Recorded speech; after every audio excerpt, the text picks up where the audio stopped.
Hi, I'm Clifford Carnicum, and I am an independent researcher. Many of you are familiar with my site under my name of carnicum.com.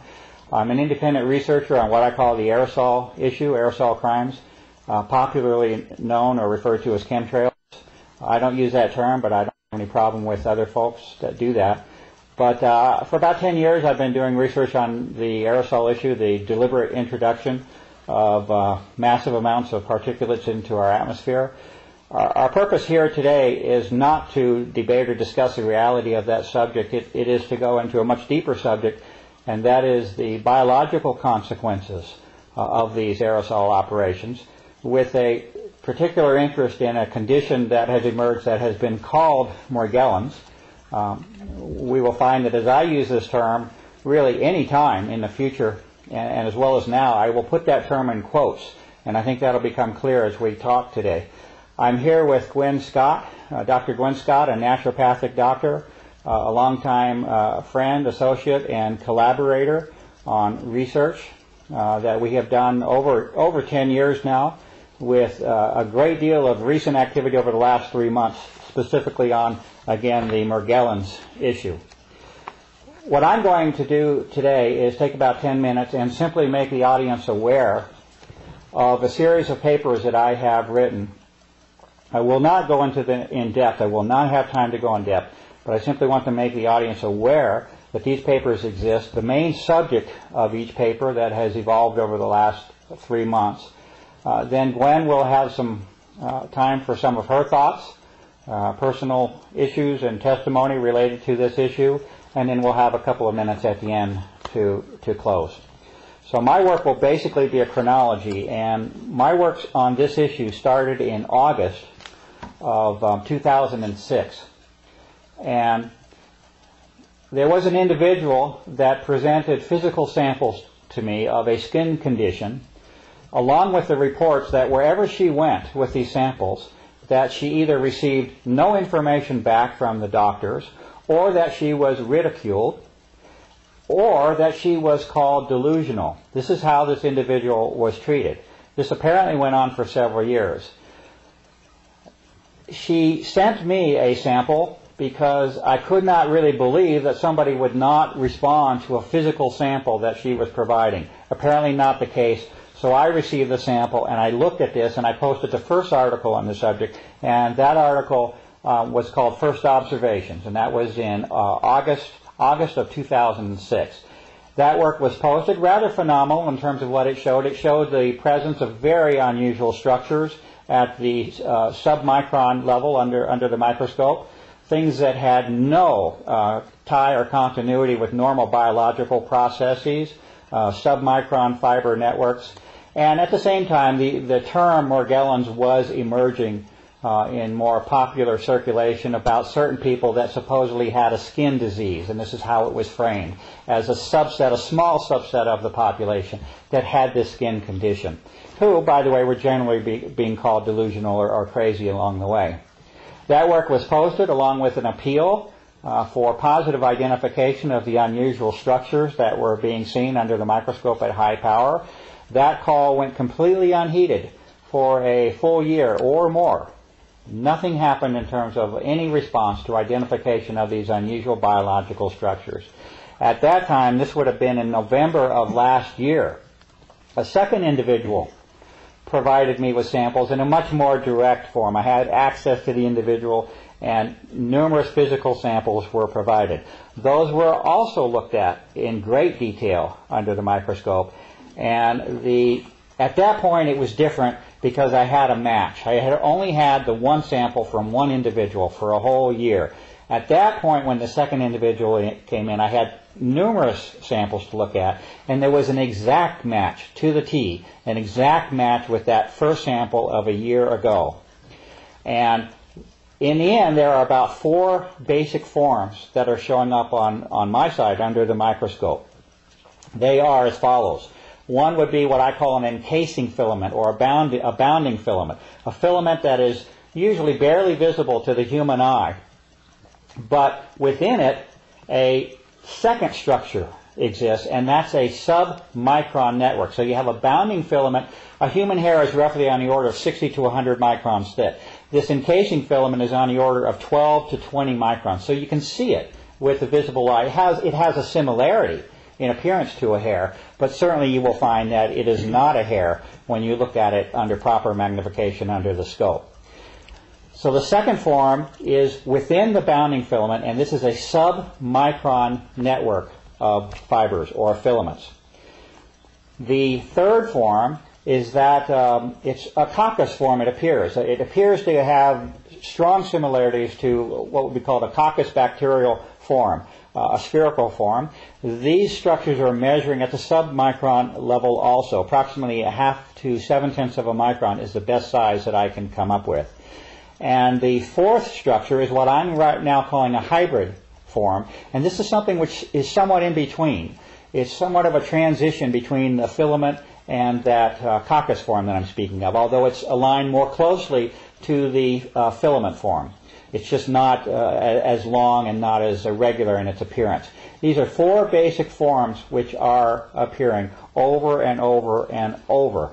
There is a chronology of papers on my site starting at that period of November of last year up until literally a couple of weeks ago, which continues to examine different biological samples from numerous individuals. And the work is at the point now where you have samples coming across literally all of the major systems of the human body. Examples would be samples from the hair, the scalp, dental samples, which Gwen will talk quite a bit about later. You have the same filament, and actually all four forms exist.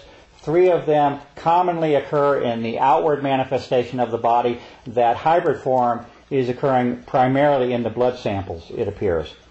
But you have a series of articles which continue to document the same forms over and over and over, crossing the hair, the dental and gum system of the body, saliva, the urinary tract, the ear, the blood, crossing all major functions of the human body. Now, the reason that this issue has come into prominence is because not only has there been a finding of these unusual, I call them pathogens, I can come up with no other term than that these are pathogens. These are invaders of the human body which cause ill health or certainly I don't know how you can avoid the condition of calling it a disease in that sense, but Gwen and I have our own thoughts on this. But certainly the condition of the blood that I'm seeing over and over and over is not a healthy one. You have two things that are important here, I think, to identify. One would be that those individuals that were, let's say, segregated or classified as being an unusual segment of the population that had this condition called Morgellons, again in quotes, is plain false from what I can see. It is not, in the end, a small segment of the population that is to be isolated and segregated, as something unusual. In fact, the information and evidence is indicating that these same pathogenic forms, although they were originally found, it is true that those individuals that were classified as having Morgellons, again in quotes, those individuals called these forms to attention. This is where it first was examined, because you had something physical manifesting outside of the body, skin for example. So it is true that these individuals called attention to the problem. However, when you start looking at those same conditions that were arrived at within that individual, it is seen that these same physical conditions are applying themselves, it appears, to the entire, or let's say to the general population. It's hard to avoid that conclusion right now.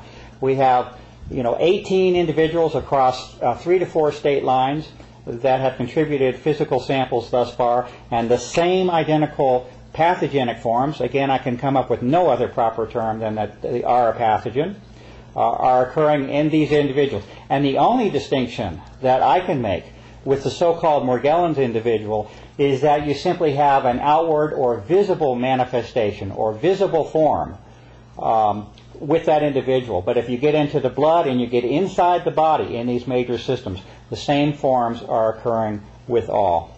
Okay? So that's certainly one of the main points that I wanted to make.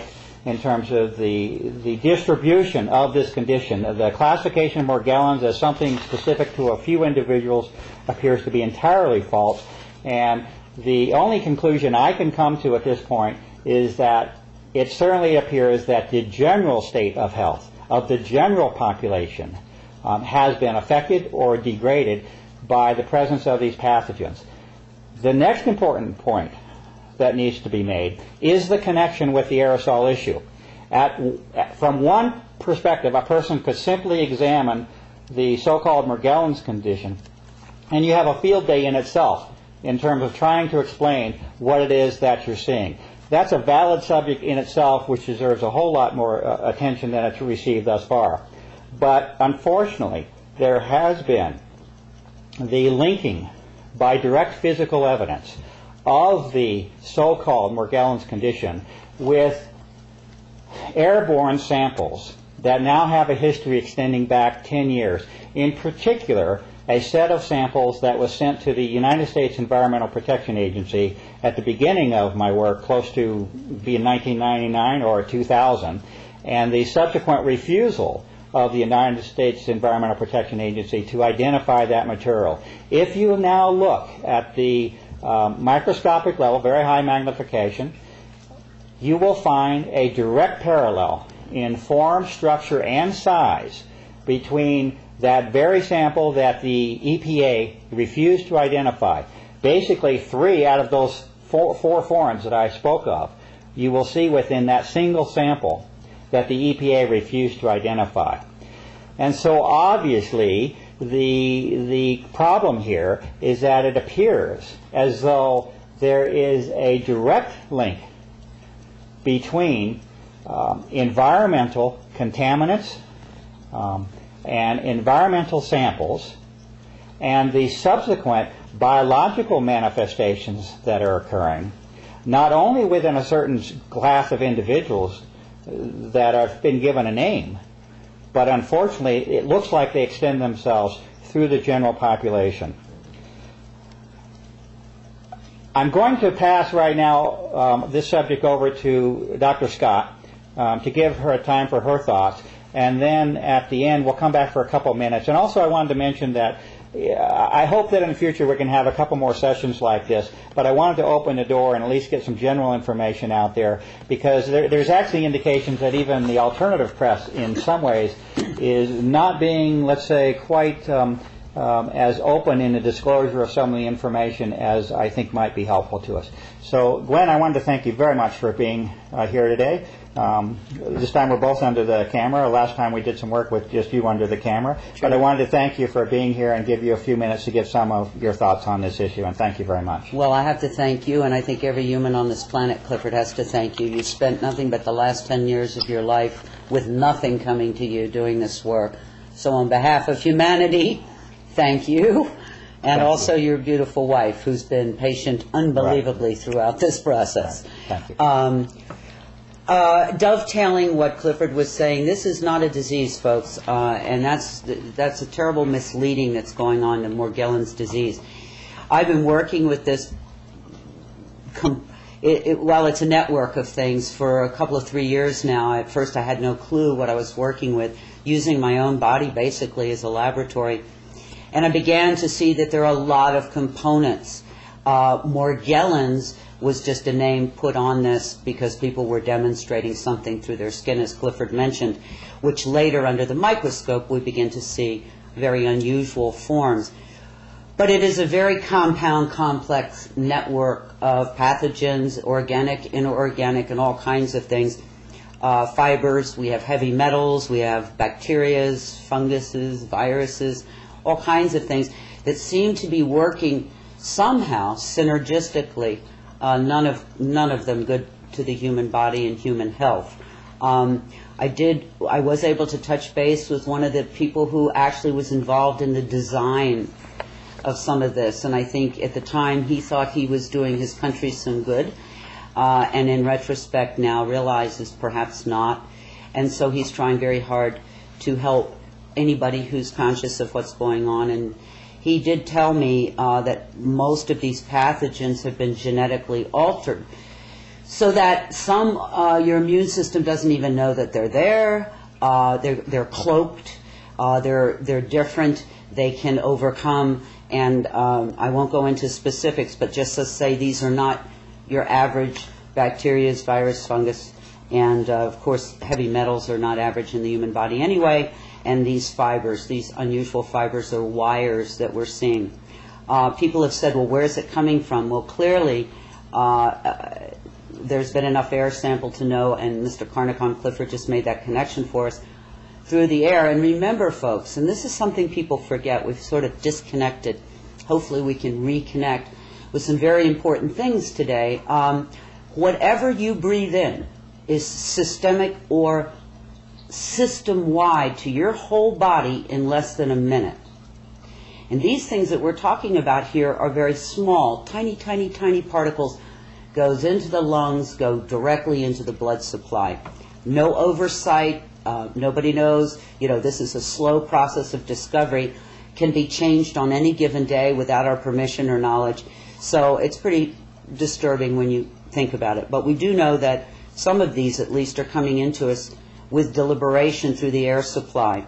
I have been told by this same gentleman that it is also being delivered to us through our food supply, particularly commercial pre-processed, pre-produced foods.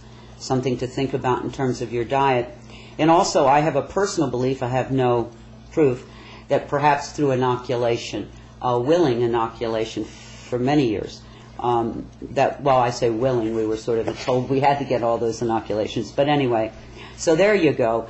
One of the things I think that is most disturbing about these times, that even the people who are conscious or aware, if they're not demonstrating fibers coming out of their bodies, they go, well, I'm sorry for those people, but it's not me.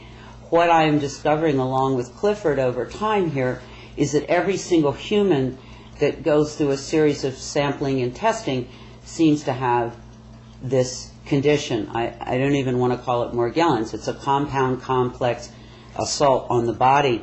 One of the couple of things, and by law, as a naturopathic doctor, I cannot diagnose or prescribe to you. But what I can do is educate you and share some of my own personal experiences. And one of those was I had a what I thought bad toothache one day. It was so bad I kind of went under the covers and said, help, to the higher kingdom. And it came to me that rinsing my mouth with red wine would help. And I did, and the results of that were astounding, terrifying, and stupefying. All of these fibers came flying out, and you can see that work on Mr. Carnicom, carnicom.com website. You can see the photographs. That was probably 2 months ago, and to this day, twice a day, I do that therapy, and it continues to produce, perhaps not as much, but thousands and thousands and thousands. From the chin, the teeth, the gums, and that's something clearly. If you're interested, what I do is I put a little peroxide around the teeth and gums, and I use a little bit of dental floss to kind of get it in there, and then I vigorously swish one side of the mouth 5 or 6 or 7 times, and then move to the other. First swishing usually doesn't produce very much, but by the second or third swishing. This is not a recommendation or a cure or anything like that. But a simple in-home thing that you can do, test to see if perhaps you too might have some of this going on. Another something that you can do is take your own body temperature. One thing that has been noticed is that without exception, every human I have met, when they take a consistent body temperature testing every day, falls way below the normal 98.6 that we're supposed to be. There are people who are down in the 94, 95 range consistently. But most everyone, if not everyone, whose temperature we take ends up being very, very low. And that's something else you can do, and indicating that perhaps things are a little crooked.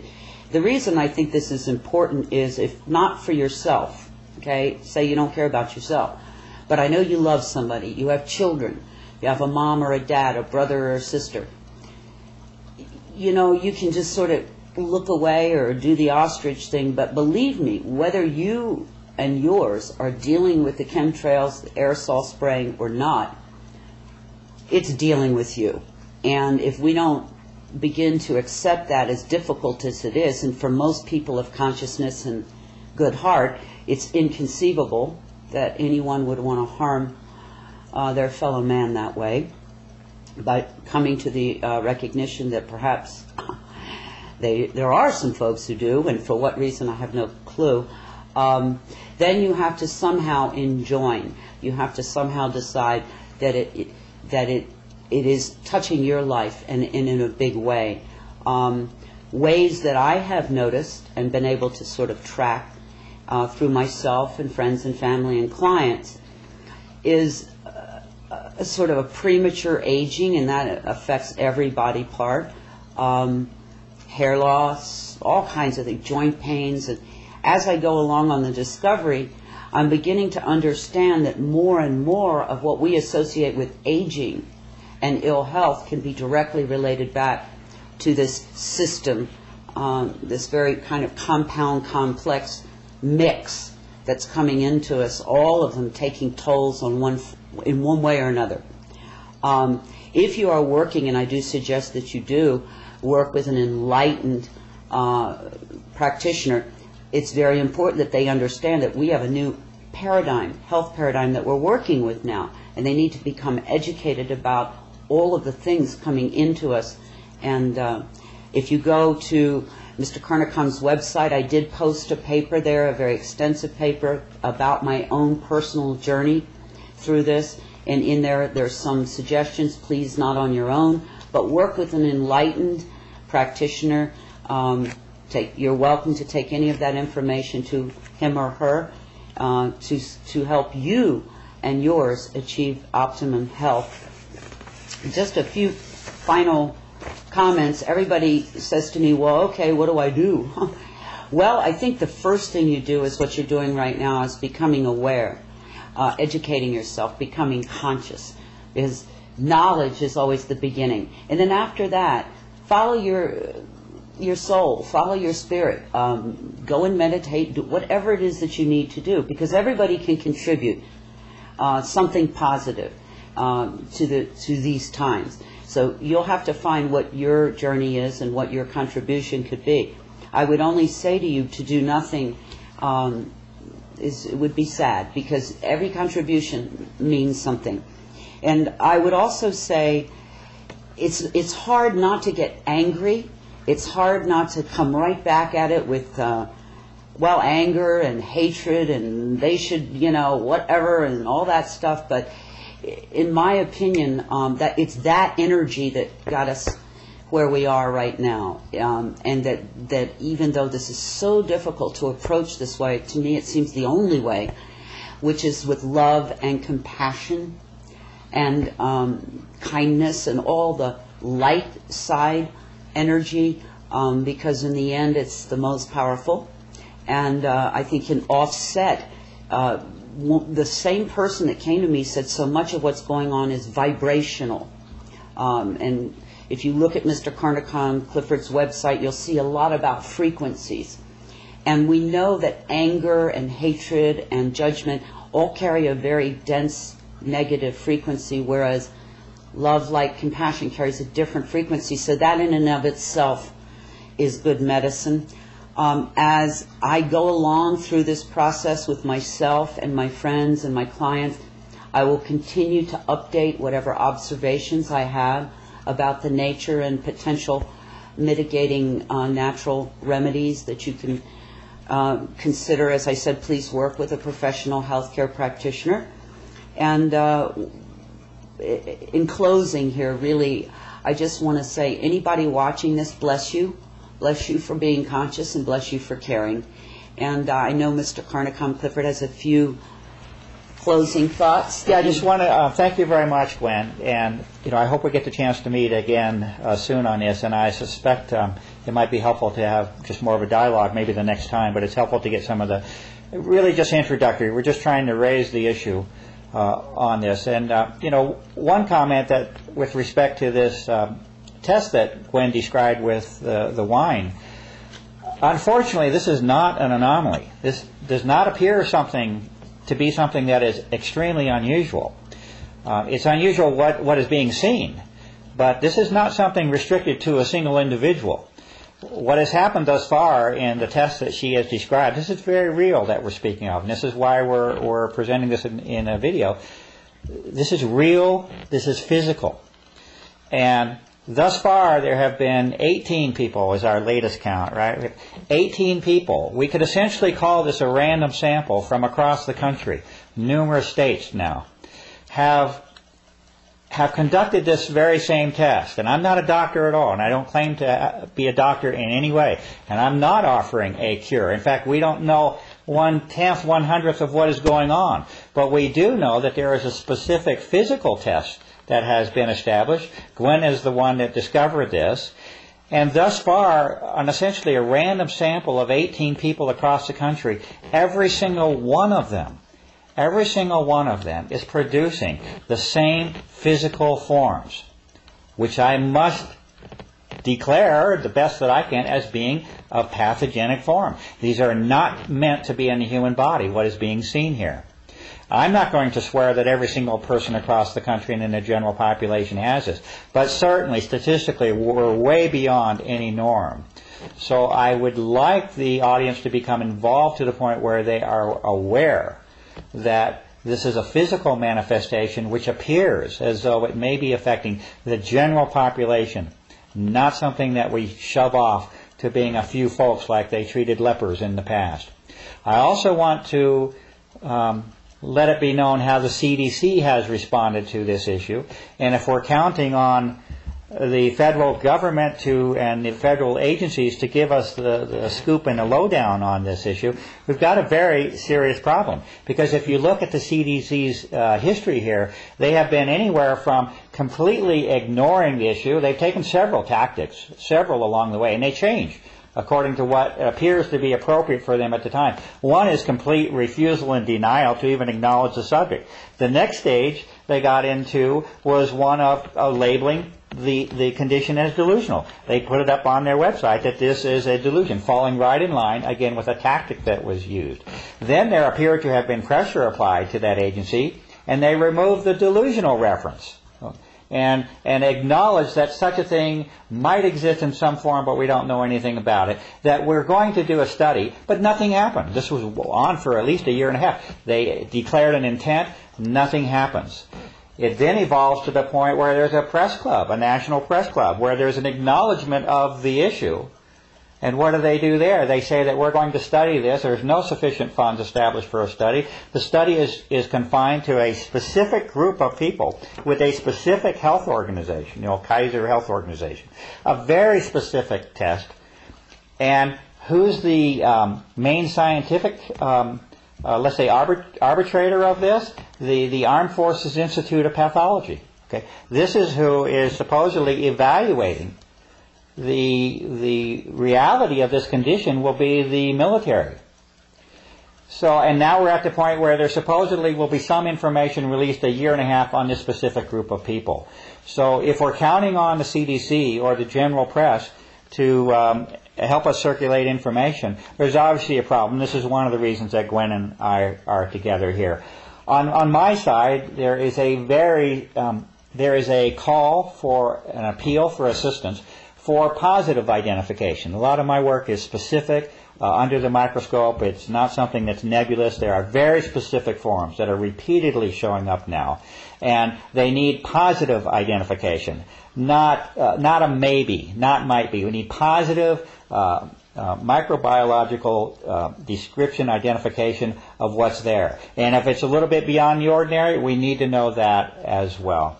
And my hope is that we're able to meet again, Gwen, and maybe just in a more conversational mode, go over some of the things that we're finding. And what I would want to say is, please, please, please, please, this isn't something you let somebody else take care of. If you do not become involved, if you look back through human history, and when there was a big problem afoot, and the people turned away, now we condemn them and say, well, why didn't they do something? Well, we've got another big problem here. And it may, and I hope I'm not overstating, but I think the health and survival of all human beings is truly at stake here. And so we can't afford to say, well, I'm busy today, or I got family problems, or, oh, that's scary, I don't want to get involved. You really, it's a soul call out. I don't think it's an exaggeration, and that's why Gwen and I are motivated to do this. We're speaking of something which has the potential, if not actually already doing so, and that is affecting the general state of the health of the population. On the whole planet. Yes, and with a great deal of evidence can be attributed to very specific environmental operations and programs that are being conducted. And with that, I would like to thank you for listening, and thank you, Gwen. And I look forward to meeting with you soon again and see if we can get into a little more detail on some of the things we've been doing. Peace and blessings. Thank you, Mike.